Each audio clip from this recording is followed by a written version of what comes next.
I the accused Claudio J. Tihangi Jr. guilty. Nagulantang ang sambayanan ng bigyan ng executive clemency ni Pangulong Gloria Macapagal Arroyo noong October 2 si Claudio Tihangi Jr.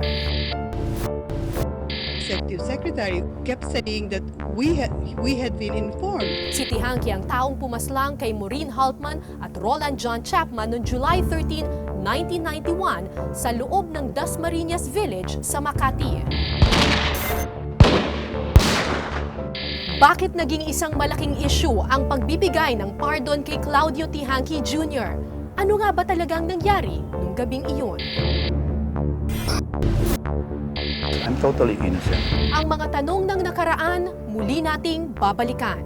Ako po si Cara David para sa Case Unclosed.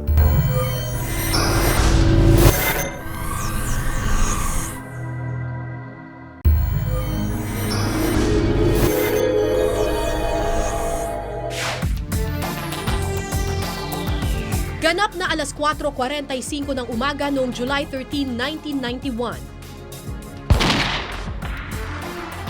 Umalingaw-ngaw ang 3 putok ng baril sa isang exclusive village sa Makati. 3 putok na nagwakas sa buhay ng 2 kabataan. Ang 21 taong gulang na si Roland John Chapman at si Maureen Navarro Haltman, 16 na taong gulang.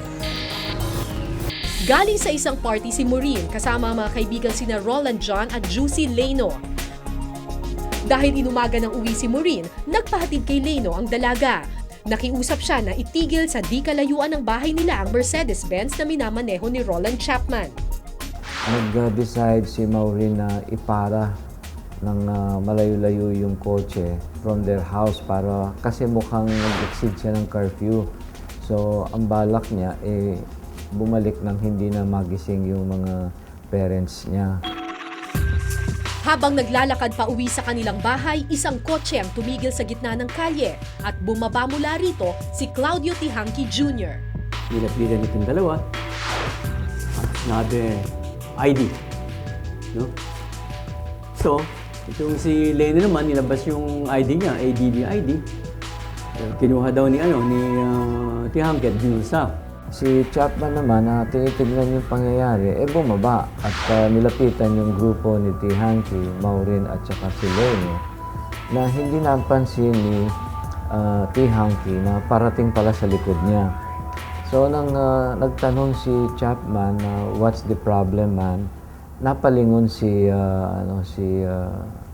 Tihangi at nakita niya si Chapman na medyo may kataasan din, bata pa, matipuno.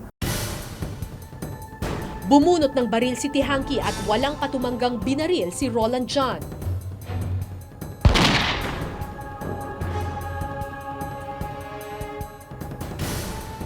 Sa nakitang pamamaril, nagpanik si Maureen at sumigaw ng saklolo.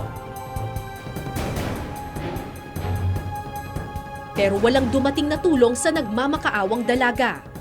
Nung pinaupo, at sinabing huwag maingay, huwag sumigaw, umupo lang kayo. Umupo naman sa may bangketa sina Maureen at saka si Leno. Unang binawian ng buhay si Roland John dahil sa tinamong tama ng bala sa baga nito. Sunod namang binaril si Leno. Tinamaan ito sa may panga at bumulagta sa bangketa. Si Maureen ang huling tinutukan at saka binaril sa ulo. May ilang nakarinig sa pagputok ng baril, kabilang na ang driver na si Vicente Mangubat at mga security guards ng village na sina Agripino Cadenas at Domingo Florese.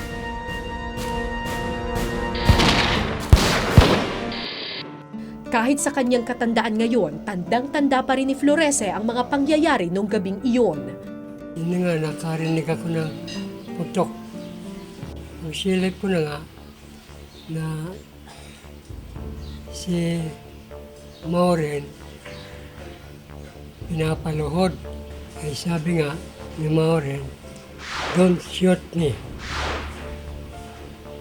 Please, don't shoot me." Sabi niya. Swerte na lang ang prosecution at may buhay na witness at meron pang ibang witnesses na nakapagtala ng plate number ni Mr. Tihanki. Kaya na-establish kagad ang kanyang identity. Yung bumarel, nung pagkatapos na sugatan na si Maureen, yun na, umalis na siya. Doon pa nga dumaan sa kwan, sa harap ng pisto ko. Nakuha ko yung number ay 566. Sa dalawang sasakyan sa loob ng village na may plakang 566, isa rito ay nakatalak sa pangalan ni Claudio Tihanki Jr. Pero na-rule out nila na hindi yung isa eh. Dahil I think he was able to establish na yung kotse wala dun sa malayo sa Dasmariñas. Malubhang naging kalagayan ni Leno at hirap magsalita dahil sa pagkakabaril sa kanya. Si Leno, sinuwerte dahil na-deflect yung tama nung 38 revolver niya, ng ngipin niya. So, umislide, ang damage yung kanyang tongue at it took him some time to be able to testify in court. Sa kabila nito, naituro at naidiin pa rin niya sa isang police lineup si Claudio Tihanki Jr. bilang taong pumaslang sa dalawa niyang kaibigan.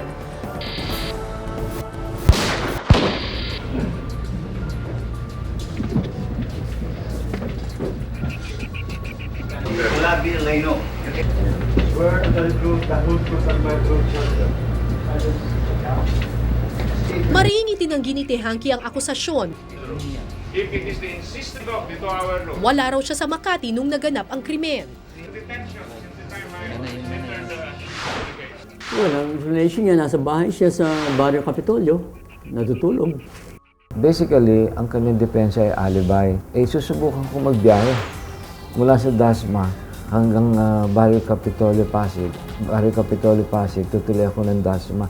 At tinatimingan ko kung gaano kadali na mag-commute at i-negotiate. At nakita ko na wala pang 15 minutes kung minsan dahil madaling araw, walang traffic. Sa apila ni Tihanki, ibang mukha ng pangyayari ang nakita umano ng dalawang saksi, si Cadenas at Magubat. Idinawit ng dalawang saksi ang adoptive father ni Maureen na si Anders Haltman na kasangkot di umano sa pagpaslang. Alam mo, ito na yung mga futile attempt ni Mr. Tihanki to avoid criminal responsibility. Hindi rin ito pinakinggan ng husgado. Ginawa rin niyang dahilan na posibleng nakainom daw si Leno kaya imposibleng matandaan nito ang itsura ng nakabaril sa kanya. Alam mo, pagka ang event unusual at saka traumatic, miski 5 segundo o 10 segundo mo lang yung nakita yung tao, yun may iwan na doon sa sa memory mo, sa mind mo. Ang pinakamabigat na ebidensya laban kay Mr. Tihanki ay yung testimonya ng kanyang biktima mismo, si Mr. Leno, at yung mga security guard na nandoon. Mahigit 3 buwang nag-agaw buhay sa ospital si Maureen Haltman. I think it's terribly unfair for my daughter to be cut down like this at 16. She had a lot going for her. There was the whole world for her to discover. She was just getting everything together, and I don't see how somebody could just decide to play God and shoot her like this. October 17, 1991, 77 araw matapos ang pamamaril, binawian ng buhay si Maureen Haltman. Dahil dito ang nasampang 1 count of murder at 2 counts of frustrated murder laban kay Claudio Tihanki Jr. na amyendahan. Dahil namatay na yung biktima, hindi na frustrated So, dalawang frustrated, dalawang murder at saka isang frustrated murder. On criminal case number 914605, by the accused Claudio J. Tihanki Jr. guilty, beyond reasonable doubt of the offense of murder.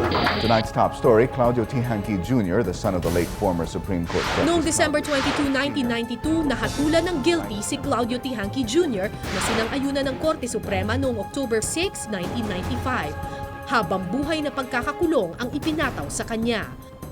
At nang makapanayam ng aking ama na si Randy David, si Claudio Tihanki Jr., 10 taon nang nakakaraan, matindi ang paniniwala niyang biktima siya ng kawalan ng hustisya sa bansa. Since July 16, 1991, I was already a prisoner of the Philippine government. Hanggang ngayon, you are still claiming na you're totally innocent of this Yes, crime. I'm totally innocent.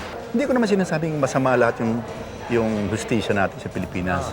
Most of the time, I think it works. Pero pag masyadong publicity, tapos masyadong one-sided ang media against you, you will not get due process. Ang masasabi ko lang, talagang naintindihan namin ang pakiramdam ng mga nasaktan. And we continue as a family, together with my brother, to seek forgiveness from the Haltmans and Chapmans. Ayon sa nakababatang kapatid ni Claudio Jr. na si Ambassador Manuel Tihanki, hindi raw likas na bayolente ang kanyang kuya. 15 taon ang tanda ni Claudio Jr. sa kanya.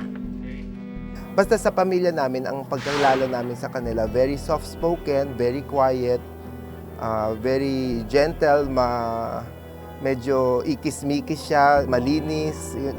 Pero pag nakainom, hindi ko pa siya nakikitang ganun.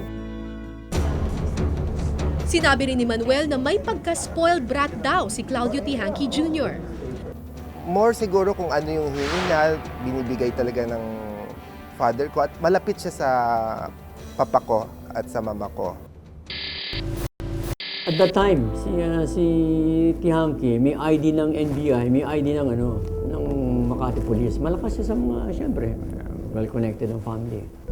Kaya yun ang kwento-kwento na meron siyang parang nagpupulis-pulisan, di mo? Kaya nakakapagdala ng baril eh.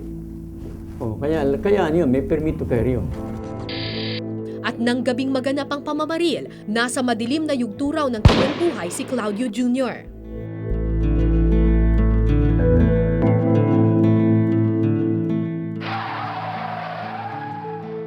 So, yung nangyari yung trial, 3 malaking disgrasya sa kanya yung in 1991. Namatay na yung father ko, so he had not fully recovered kasi namatay yung father ko while my father was in New York. Nawalan siya ng trabaho at nasunog yung bahay niya. All of this happened in 1989 to 91. So, medyo talagang masama ang lagay niya noon. Parang meron siyang mild insomnia. Pag hindi makatulog, naglilibot siya rin sa village ng ganung oras. At sinita nga niya itong sina Maureen na naglalakad ng pauwi. Problema na sa kanya noon yung pagtulog, kaya siya umiinom.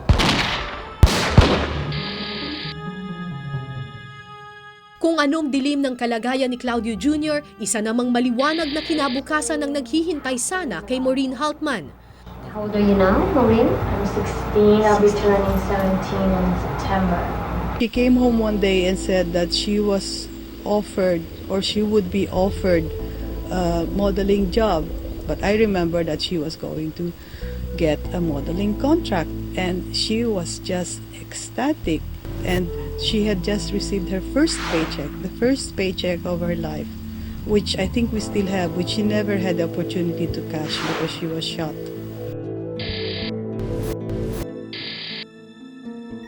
Dahil sa isang kalabit ng gatilyo, ang maagang pagpanaw ni Maureen, pinagsisihan na raw ngayon ni Claudio. Kailangan siya humingi ng paumanhin, kailangan siya mag-make reparation sa mga Haltman. But that was many years later. That was more in 98, 99. Sumulat siya, kasama doon sa kanyang sulat na naghumihingi siya ng patawad. Yung 207 letter niya, sumulat siya na he admitted the crime. 17 taon na ang lumipas mula nang mapaslang sina Maureen Haltman at Roland John Chapman. Nitong September 30, 2008, binigyan ng executive clemency ni Pangulong Gloria Macapagal-Arroyo si Claudio Tihanki Jr. Para sa mga naulila, tila kahapon lang naganap ang pamamaril. Shocked, surprised, angry. I don't know what to say. A lot of things that have been sort of dormant for a long time are suddenly up like they happened yesterday. Ang executive clemency ay isang desisyon ng presidente upang gawing mas maikli ang naging parusa na ipinataw sa isang tao na nakonvict dahil siya ay nagkasala. Tanging presidente lamang ang mayroong kapangyarihan nito at kapag ginawa niya yan, ito ay isang politikal na desisyon. Ayon kay Manuel Quezon III, panahon pa raw ng mga Kastila nang pasimula ng mga gobernador general ang konsepto ng executive clemency sa Pilipinas. Nang hinatulan ng kamatayan si Rizal, ayon sa alamat na yon, umakyat ang nanay ni Rizal sa hagdanan ng Malacanang na nakaluhod upang hingin ang buhay ng kanyang anak. Sa totoo lamang, yung totoong naganap, mas masakit pa doon, hanggang sa bakod lang siya pinayagan. Ang lolo niyang si dating Pangulong Manuel Quezon, regular daw na bumibisita noon sa Bilibid mula 1935 hanggang 1944 para magbigay ng pardon. Umikot siya talaga sa mga bilangguan at pinapakinggan niya ng personal ang mga kaso, lalo na ng mga mahihirap. Noong rehimen naman ng dating Pangulong Elpidio Quirino, nagbigay ang Pangulo ng pardon sa mga sundalong Hapon kahit pa ang asawa at 2 anak niya ay nasawi noong panahon ng digmaan. Sinabi niya, binibigyan ko sila ng pardon hindi dahil wala silang ginawang masama, kundi hindi na pwedeng manatili ang masamang pakiramdam sa gitna ng mga Pilipino at ng mga Hapones. Bagamat hinangaan daw ng sambayanan ang ginawa ni na dating Pangulong Quezon at Quirino, hindi rin daw nakaligtas sa batikos ang ibang gumamit ng kapangyarihang ito. Ang unang titingnan nila, yung mga pardon, saan ba ginamit yung mga pardon na yun upang tulungan ang mga kaibigan sa politika o kaya pagbigyan ng pabor ang mga nag-contribute sa kampanya. Kaya naman ang ama ni Pangulong Gloria Macapagal Arroyo na si dating Pangulong Diosdado Macapagal naging maingat daw sa pagbibigay ng executive clemency sa dating hukbalahap leader na si Luis Taruk. Sabi niya, masyadong mabigat ang kanyang mga krimen. Ngunit, ang ginawa naman ni dating Pangulong Marcos nung siya naman ang naging Pangulo ay pinalaya niya si Taruk. Kung mas takot daw sa batikos ang mga presidente noon, tila baliktad na raw ang sitwasyon ngayon. Gumawa ng ingay ang pagbibigay ng executive clemency ni Pangulong Arroyo kay dating Pangulong Joseph Estrada, dating Zamboanga del Norte Representative Romeo Haluspos, na nilinaw ng DOJ na hindi pa pinal at aprobado ng Pangulo. At ang pinakahuli nga, ang kay Claudio T. Hanqui Jr. Tingin ko, linilin lang ng presidente ang taong bayan. Ang tanging binigay nga niya ay clemency. Bakit? Dahil kilala ng pamilyang T. Hanqui ang presidente. Dahil naninilbihan sa presidente ang kapatid ni Claudio T. Hanqui Jr. The president, of course, is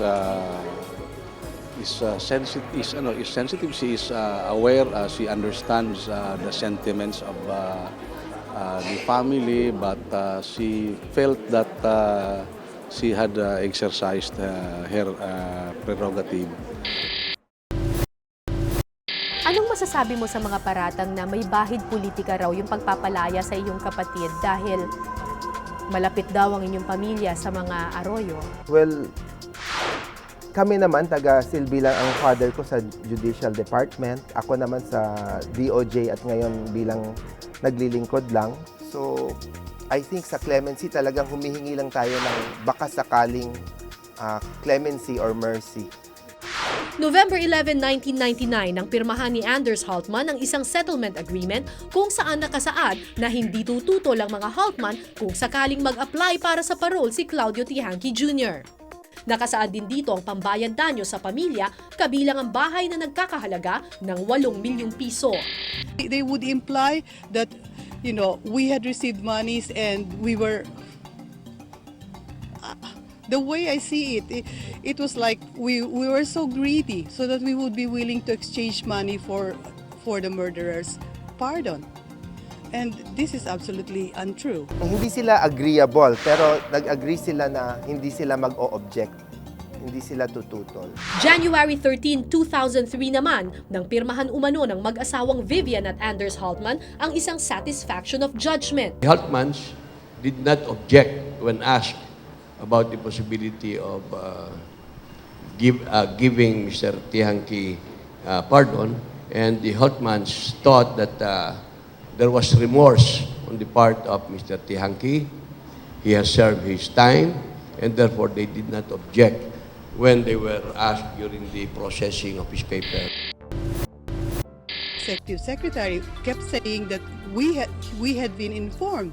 I mean, how does he know that we haven't been informed? And even public prosecutor during the case, Dennis Villa Ignacio, was not informed. Wala pa akong natatanggap na kopya at wala pa rin atang napapublish sa pahayagan at sa media na kung ano yung eksakto na dokumento na nag-grant kay Mr. Tihanki ng executive clemency. Depensa ng Department of Justice, nagpadala umano ng notice ang Board of Pardons and Parole sa pamilya ng mga biktima, pati na sa hukom at prosecutor ng kaso. Sobra naman yung ini-impose nila na kailangan pupuntahan pa sila siguro doon sa Sweden. Kakatok doon sa bahay nila para ibigay sa kanila yung notice. That is precisely why the notice was given to their lawyer. Isang notice din para sa publiko ang nailathala sa pahayagan noong October 2004 na nagsasabing isa si Claudio Tihanki Jr. sa mga posibleng mabigyan ng executive clemency. Well, at least sa pagkaintindi ko, talagang naintindihan ko na ang hindi sila na abisuhan na malapit ng ma-release. Oo. So talagang nakakagulat yun.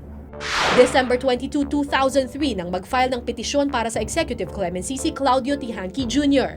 Matapos ang 5 taon, pinirmahan ni Pangulong Arroyo ang commutation order na nagpababa sa kanyang sintensya noong September 30, 2008. 17 years na siya with the good conduct allowance, 21 years. At sa batas, 40 years yung maximum term niya. Entitled siya humingi ng commutation after 12 years. So, inintay niya yung 13 plus years bago siya nag-apply for clemency. At in-apply lang niya nito pagkatapos namin humingi ng patawad sa pamilyang Houtman. There are 3 sentences here. There are 2 reclusion perpetuas, 1 reclusion temporal. There are 3 victims. So why are they only talking about the Houtmans? What happened to Chapman? What happened to Leno? Was it a pardon? Was it a commutation? If it was a pardon, why did they need to compute? This process went back and forth 8 times between the Board of Pardons and Parole and Bureau of Corrections. So by our computation, he has served already 21 years. The executive clemency na binigay kay Tihanki was actually a commutation. Ang kalayaang nakamit ni Claudio Tihanki Jr., 18 taon nang ipinagdarasal ni Maki para sa kanyang partner na si Ronaldo Garcia. Kasalukuyang bilanggo sa Sablayan Prison and Penal Farm sa Occidental Mindoro si Ronaldo para sa mga kasong robbery at possession ng 2 stick ng marijuana. 25 years sa ganung kaso, yun ang kinakasama ng loob ko. Bakit kailangan magdusa ng ganung kahabang panahon ng ang taong ito? Na, di ba, kailan lang merong binigyan ng pagkakataong makalaya. Pero karumaguma ng kaso. Bakit ganun? Marami pang mga nakakulong nasa loob ng kuluan ang mas may karapatan na makalaya na. Ang 2 nilang anak minsan sa 1 taon lang daw nakikita ang ama. Kaya naman noong 2006 naghain sila ng petisyon sa Board of Pardons and Parole. Pero dahil nakasuhan siya ng evasion of sentence dahil sa pagtakas niya noong 1992, isa na lang daw ang paraan para makalaya ang kanyang partner na si Ronaldo Garcia. Pagdating sa Integrated Bar of the Philippines, nakapanlulo mo yung isang attorney doon na nakausap ko. Kinuwento ko sa kanya yung problema ko, yung sa asawa ko. Kinuwento ko uli. Ang sinagot niya lang sa akin, alam mo, Mrs., pinaka-the best yan sa problema mo. Kausapin mo ng diretso si President Arroyo. Sabi ko, Sir, paano ko po gagawin yun? Hindi naman po siya nasa mall lang na madali puntahan. Mas maraming mahirap na nabigyan ng executive clemency yan. Sa halfway house na ito sa loob ng Bilibid Prison, sinasabing huling namalagi si Claudio Tihanki Jr. Ang halfway house na ito ay pag-aari umano ni dating Zamboanga del Norte Representative Romeo Haloscos. Pero paglilinaw ni Manuel Tihanki, 3 hanggang 4 na araw lang daw namalagi rito ang kanyang kapatid. Hindi, yung halfway house yung nakalabas na siya, wala pa siyang bahay kasi wala siyang tirahan, doon siya muna natira. Pero yung kanyang sariling quarters ay simple lang. Wala siyang, may electric fan siya, wala siyang refrigerator, meron siyang maliit na TV, ganun lang. Sa bahaging ito ng dingding sinasabing dumaan si Claudio Jr. para makaiwas umano sa media nang lumaya siya noong October 8. Well, nung unang kami nagkita, talagang sabi namin, nangyari na yung iniintay niya, pero nag-akapang kami at masaya siya. Humihingi ng patawad pero nagpapasalamat rin na nabigyan siya ng isa pang chance. Kumusta na siya ngayon? Yun nga, ang naghihirap siya ng pag-ayos ng sarili niyang tirahan muna ngayon at naghihanap siya ng mga kanyang maitutulong sa ibang inmates niya sa Bilibid. So, nag-undergoing counseling siya. Pero kung magandang simula ang naghihintay kay Claudio Tihanki Jr., tila isang panibagong dagok naman ito sa pamilya Haltman. Sa nangyaring pardon, lalo pa raw tumindi ang kirot ng pagpanaw ng kanilang pinakamamahal na anak na si Maureen. And you think you got justice because the murderer was convicted, and then suddenly you try to get a normal life. We move back here to Sweden, and then now this happens again. I'm sorry.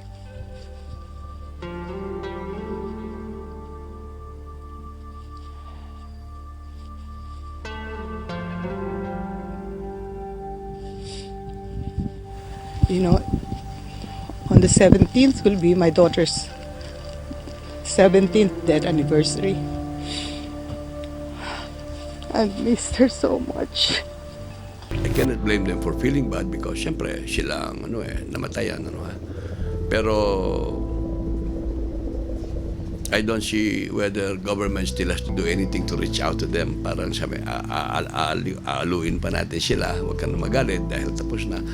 I don't think that is necessary. Pinaninindigan ng Department of Justice na patas at dumaan sa tamang proseso ang ginawang pagpapalaya kay Tihanki. We have the indeterminate sentence law under our own law. Hindi naman ginawa ni Gloria yan.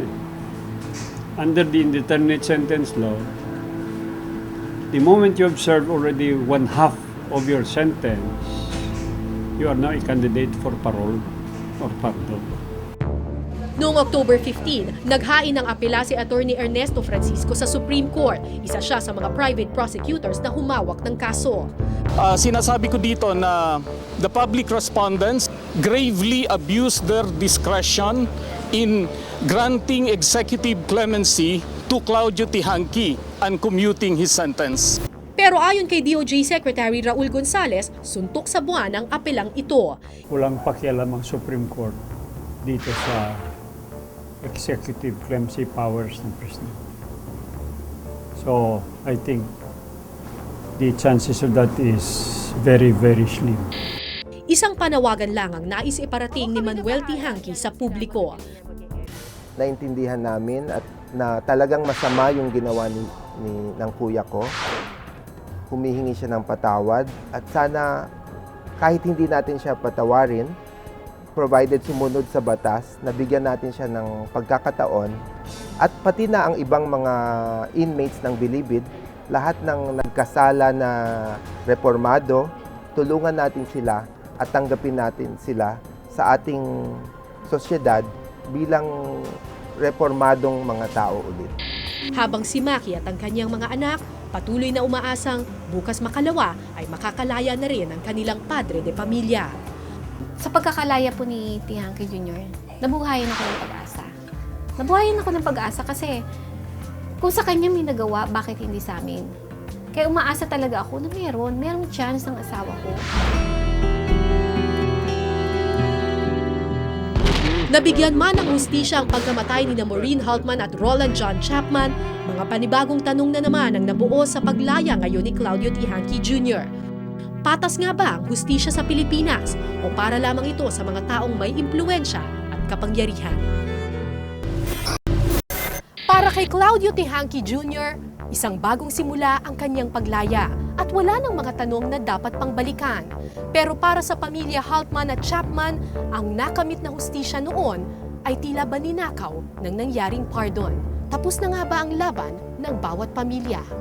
Magandang gabi po. Ako po si Cara David para sa Case Unclosed.